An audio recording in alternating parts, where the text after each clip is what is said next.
সারা দেশে শুরু হয়েছে এসএসসি ও সমমানের পরীক্ষা। গেল 5 বছরে সবচেয়ে কম পরীক্ষার্থী এবার।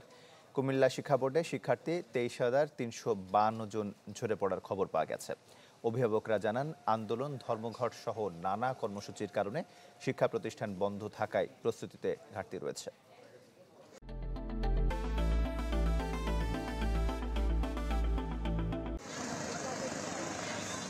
এবারের এসএসসি ও সমমানের পরীক্ষায় চট্টগ্রাম শিক্ষা বোর্ডে 164টি শিক্ষা প্রতিষ্ঠান থেকে অংশ নেয় 1,40,927 শিক্ষার্থী। তবে কুমিল্লা শিক্ষা বোর্ডে সবচেয়ে বেশি শিক্ষার্থী ঝরে পড়ার খবর পাওয়া গেছে। পরীক্ষায় অংশ নিচ্ছেন না 23,352 জন। রেজিস্ট্রেশন করেছিল 2,09,377 জন। রেজিস্ট্রেশনের তুলনায় পরীক্ষার্থীর হার কমে গেছে, সেখানে আমরা যোগাযোগ করি, কারণটা উদ্ঘাটন করে চেষ্টা করব, সেই অনুযায়ী তারপরে আমরা প্রয়োজনীয় ব্যবস্থা নেব। রাজশাহী শিক্ষা বোর্ডে এসএসসি পরীক্ষার্থীর সংখ্যা 1,81,904 জন। এদের মধ্যে ছাত্র 94,601 জন এবং ছাত্রী 87,298 জন। সিলেটের 945 শিক্ষা প্রতিষ্ঠানের 1 লাখের বেশি শিক্ষার্থী অংশ নিয়েছে।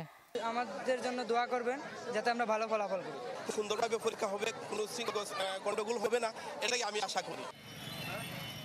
যশোর শিক্ষা বোর্ডে অংশ নিয়েছে 1,41,054 জন শিক্ষার্থী। অভিভাবকরা জানান, আন্দোলন, ধর্মঘট সহ নানা কর্মসূচির কারণে শিক্ষা প্রতিষ্ঠান বন্ধ থাকায় প্রস্তুতির অভাব থেকে গেছে। আজকে প্রথম পরীক্ষা, এই জন্য একটু চিন্তা হচ্ছে, কিন্তু ইনশাআল্লাহ ভালোভাবেই পরীক্ষা দেব। দেশে বাচ্চাদের ভিতরে একটা লেখাপড়া থেকে একটু দূরে সরে যাচ্ছিল, এরকম একটা অবস্থা ছিল। তারপরেও শিডিউল টাইমে পরীক্ষা হচ্ছে, এই জন্য কর্তৃপক্ষকে ধন্যবাদ। আমাদের কেন্দ্র সচিব যারা আছেন তারাও সতর্ক এবং সার্বিক ব্যবস্থাপনার মিলেই এই নকলমুক্ত পরিবেশে পরীক্ষা গ্রহণ করা সম্ভব হচ্ছে। বরিশালে খোলা হয়েছে বিশেষ কন্ট্রোল রুম, কাজ করছে 16টি ভিজিলেন্স টিম। বরিশাল শিক্ষা বোর্ডের পরীক্ষা সুষ্ঠু, সুন্দর, নকলমুক্ত করার জন্য যা যা করার কথা সেগুলো আমরা করেছি। এছাড়া ময়মনসিংহ, দিনাজপুর, রংপুর, খুলনা সহ সারা দেশে পরীক্ষা সুষ্ঠুভাবে সম্পন্ন করতে সব ধরনের ব্যবস্থা নিয়েছে সংশ্লিষ্ট বোর্ড। রওশনারা তানিয়া, চ্যানেল 24।